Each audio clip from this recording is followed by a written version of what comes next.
Happy morning, happy afternoon, happy evening to all my Nanbas and Nanbis.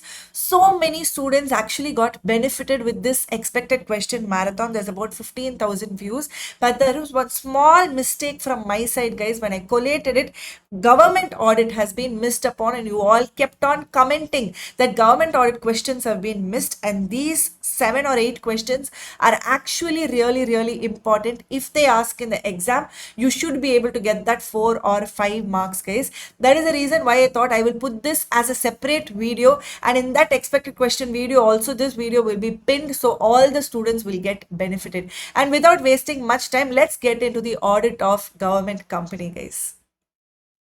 Let's start off with audit of government companies, guys. In that, the first question is, what are the roles, duties and powers of C&AG? In the first question itself, I can make 3 questions because they're asking about roles, duties, powers of Comptroller and Auditor General. For convenience sake, I've written this for you guys.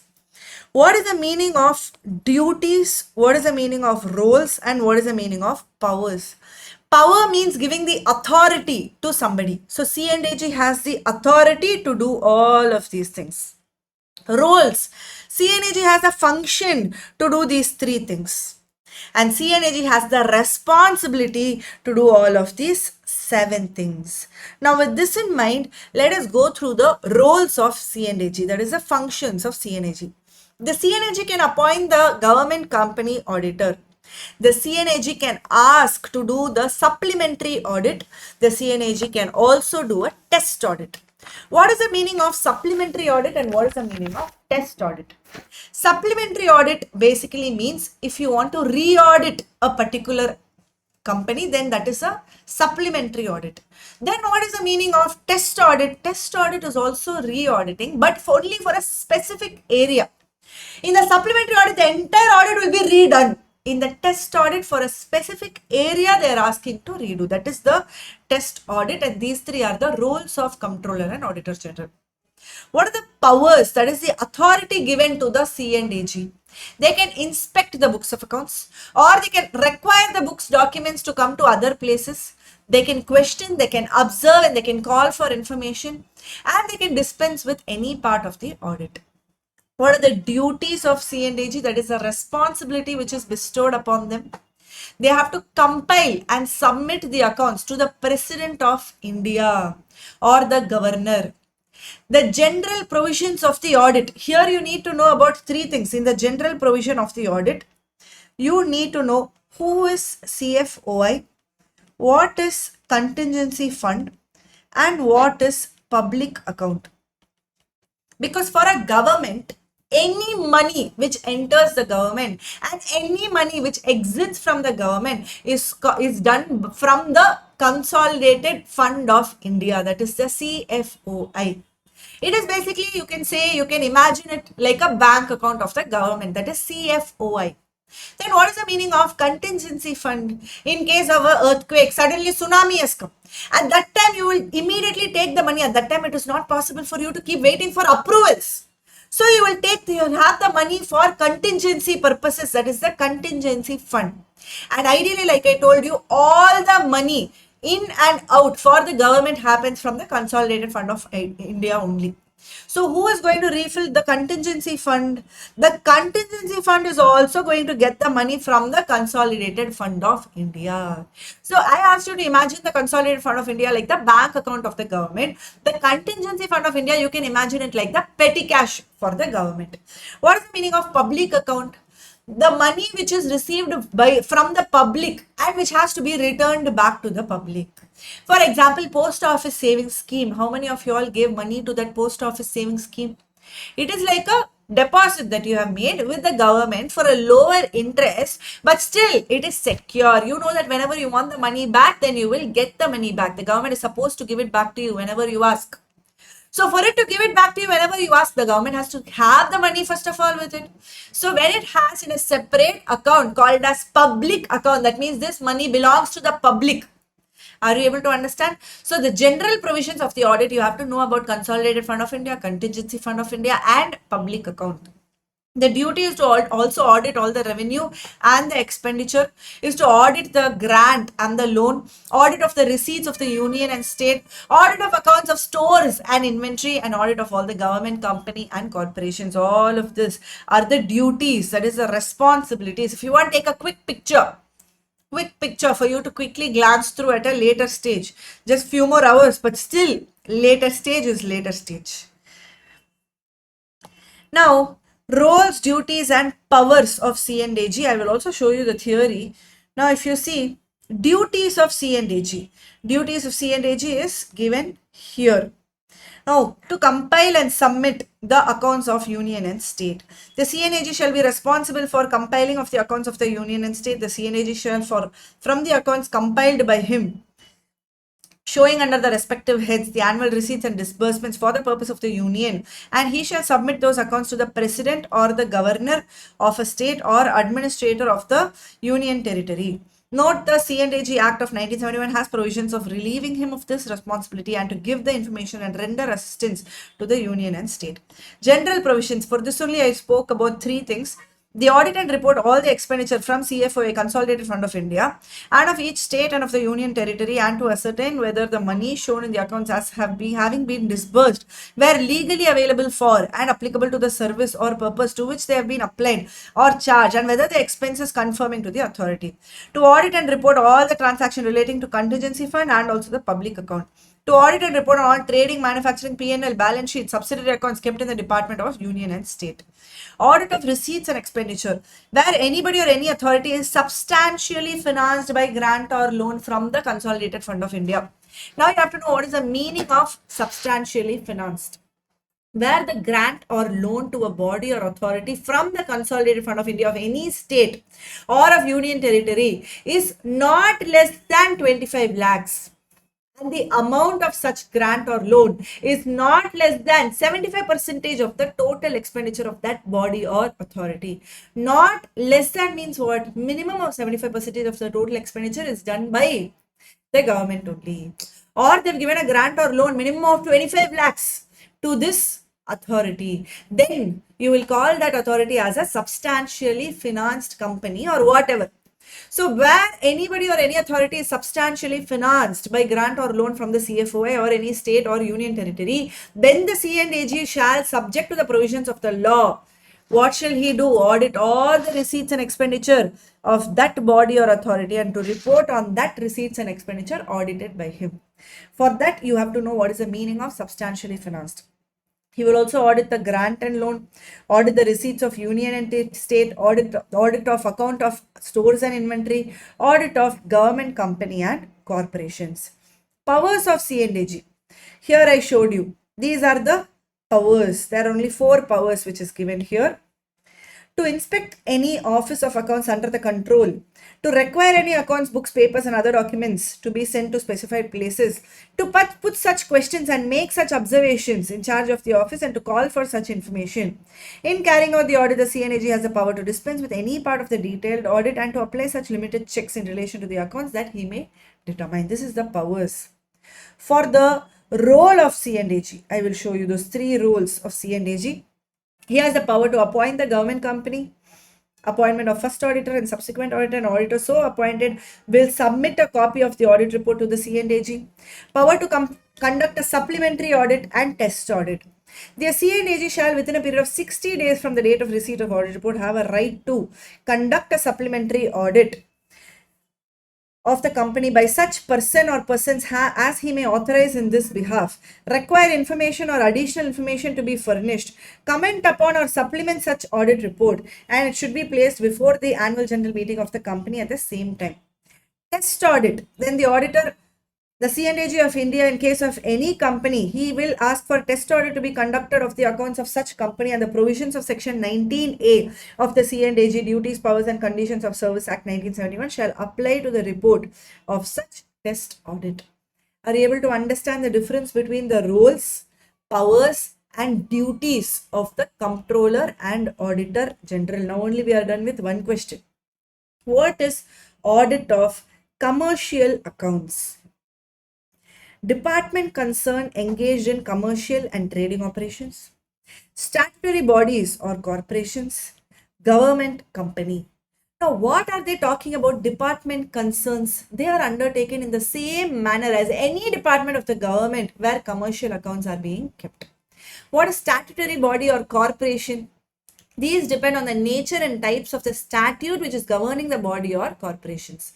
This financial accounts audit is conducted by the C&AG, and function, norms and standards of work usually followed by the professional auditors are adopted mutatis mutandis. For government company, it is conducted by their own auditors under the statute which is appointed by C&AG only.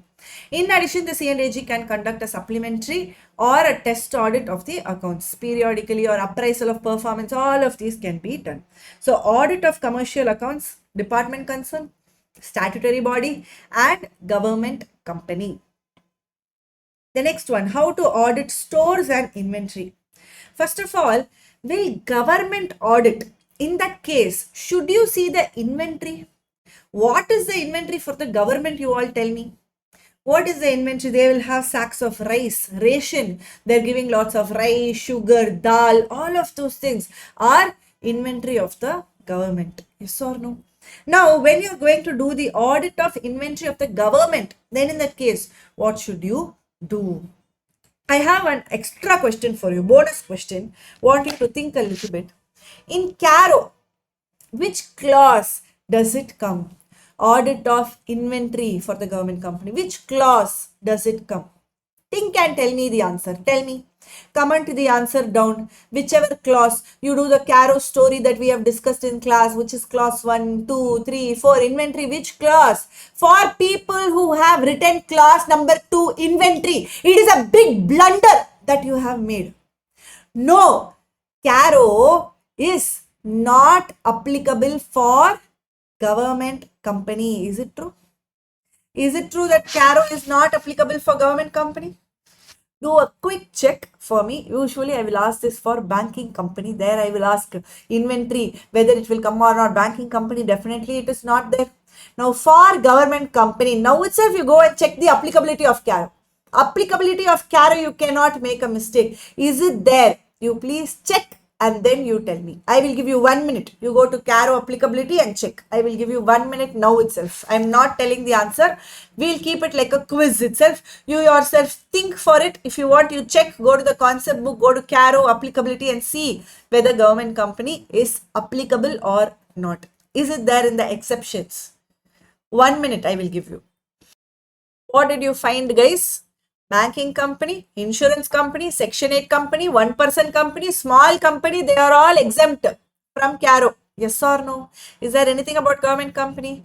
The idea why I did this, the idea behind why I did this is, whenever there is a CARO question, I want you to think about applicability. Please think about applicability, then only you move forward, especially small company limits. Think and then only move forward. That is the reason why I did that here, not to give you any panic or anything. Right? Now coming back to our government audit of stores and inventory.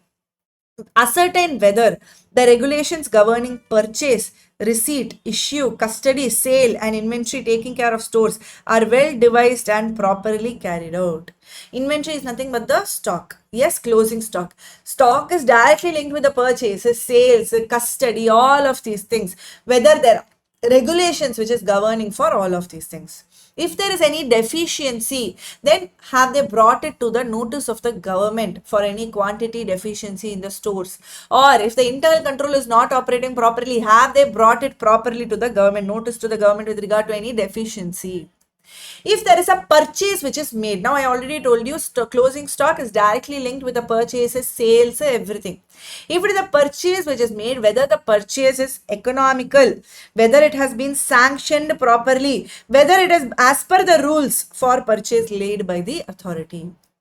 Whatever price you have paid for that purchase, whether it is reasonable.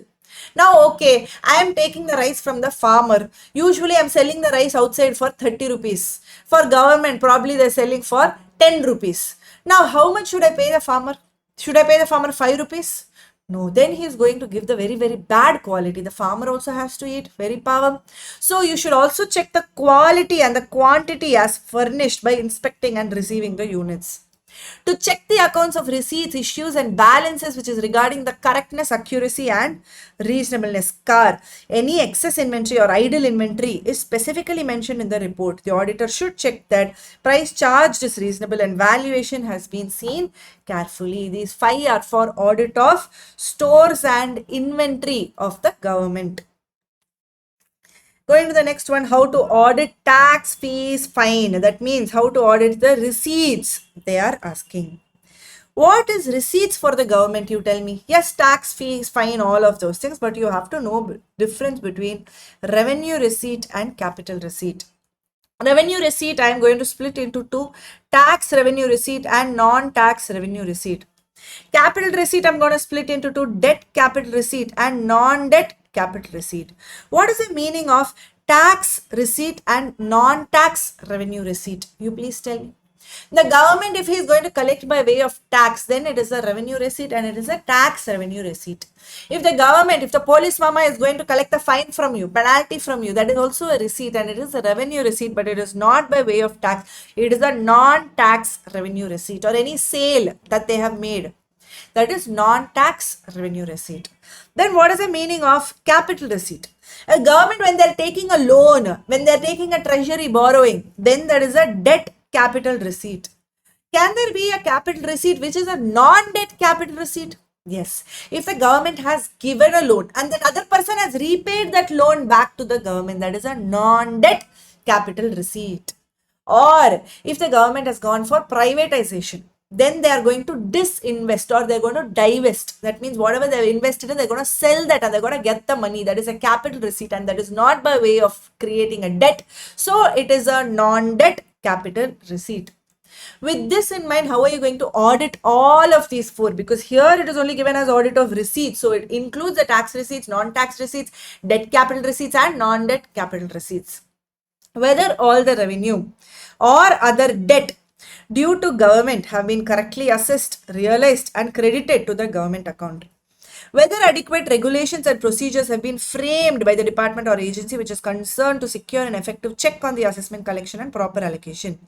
Whether the regulations are actually being carried out.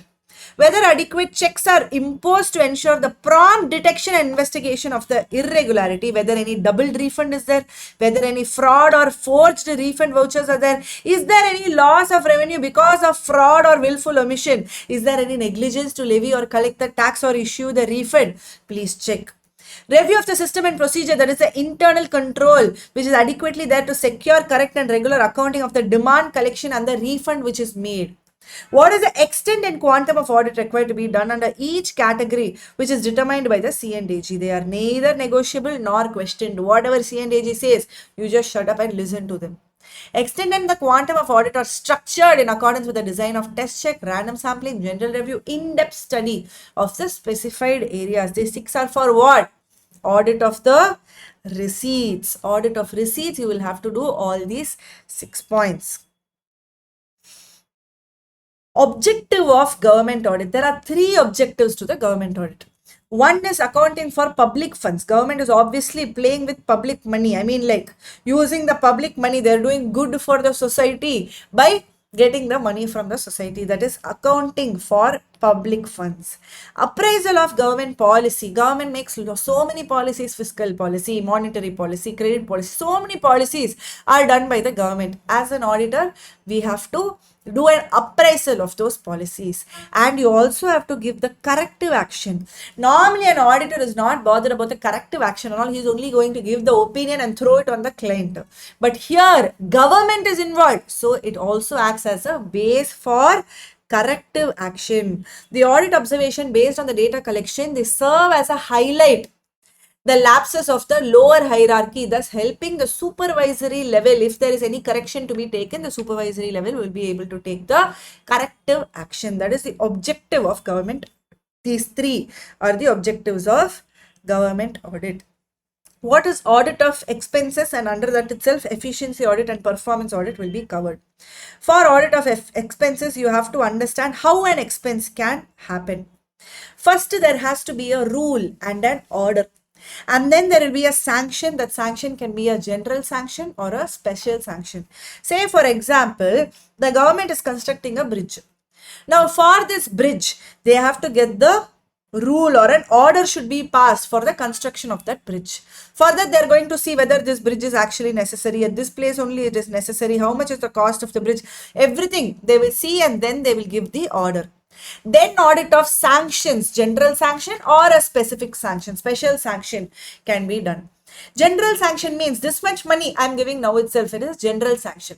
If you want anything more than this up to this limit, you have to specifically ask again and again and again. That is a special sanction. Audit against provision of funds. Then they pass a bill. Now that bill is the appropriation bill for providing the funds. Audit against provision of funds aims at ascertaining that expenditure incurred has been only for the purpose for which the grant and appropriation has been provided, and that the amount of expenditure does not exceed the appropriation made. Say for the construction of the bridge, they have appropriated 20 crore rupees. The expense is actually 45 crores. It should not be like that. That will be checked under audit against provision of funds. What is the meaning of propriety audit?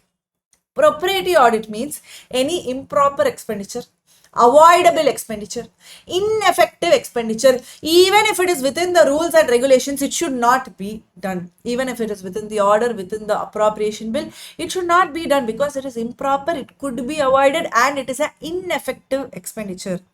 If the expenditure is lesser than the occasion demands, but it is used for own advantage. How it is used for own advantage? Now say for example, the bridge is supposed to be constructed here. There is a house here. What will happen to the value of the house? Value of the house will drop like anything. If I construct the bridge like this, it is going to cost me 20 crores. Instead, if I construct the bridge like this, it is going to cost me an additional 5 crores, and the value of the house is going to increase because that is exactly where the place is, bridge is stopping. So the value of the house will increase. If it is like that, it is used for own advantage. In that case, propriety audit, you are going to get caught. I will just read the propriety audit in detail for you.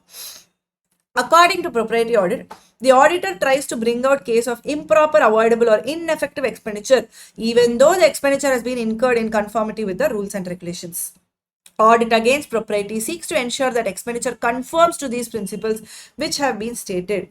Expenditure should not be more than the occasion demands. No authority should exercise the power of sanctioning expenditure which will directly or indirectly will be for own advantage. Public money should not be used to benefit only a particular person or a section of the community. There is an exception to this. It can be used for a section of the community if the amount involved is very, very insignificant. 1000 rupees for a 20 crore project. 1000 rupees is immaterial, insignificant. In that case, it can even help only for a particular person or a section. A claim for the amount could be enforced in a court of law, or it is in pursuance of a policy or a custom. Now, the people who are working there for that construction of bridge from Bihar and those places, people always come to southern part too for the construction purpose. Now say for the construction of bridge, there are about 20 people like this. And they are all from the northern state, northwest people. They have come to construct the bridge. Now Diwali time, entire India is celebrating the Diwali. Now these people, they have to go home and they have to enjoy with their family. How can I expect them to stay here just because if they have to go home, I have to pay them the Diwali bonus, I have to pay them the extra money for the train travel and all of those things. Now this expenditure that I'm giving for bonus, it is a custom. During Diwali, it is a custom to give the bonus to all the workers. Yes or no? So it is recognized by a policy. It is recognized by a custom.